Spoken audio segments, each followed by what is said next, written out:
Okuwerebwa kwa Kasooli wa Uganda ku katale ka Kenya kutuuzizza abantu ab'enjawulo obufoofofo okusinziira ku minisita w'ebyobusuubuzi n'ebibiina by'obwegassi Amelia Kyambadde we bwatuukidde olunaku lw'eggulo nga tebannafuna yadde ekiwandiiko ekitongole okuva mu ggwanga lya Kenya ekigaana Kasooli okuyingira eggwanga.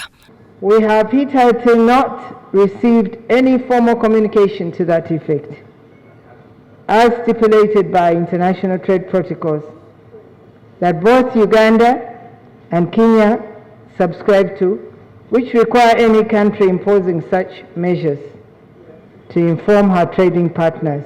Amelia Kyambadde ategeezezza Parliament nti waakusala amagezi ne bekikwatako okulaba ng'ensonga eno egonjoolwa ng'ekiwundu tekinnasamba ddagala.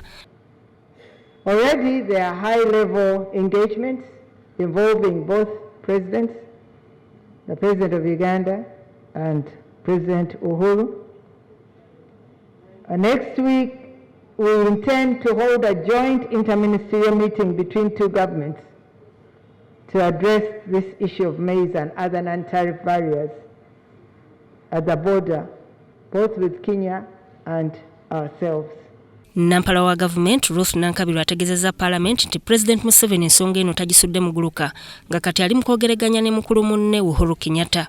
First of all, the President has already talked to his brother President Uhuru seriously, and the matter of just putting a ban without talking, like Honorable Media has indicated in her statement, was unfortunate.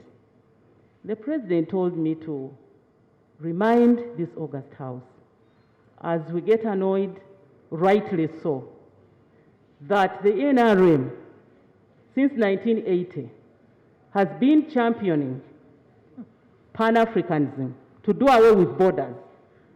We are standing here talking about borders. Don't cross, don't come here. Yet the East African Federation was going to be the answer. Amawulire okuva mu nsonde n'ekusifu galaga nga loole eziwerera ddala 15 eza Kasooli zaagaanibwa okuyingira eggwanga lya Kenya. This statement cannot help at all to solve the problem of the transport costs that the vehicles and the transport companies are demanding from people.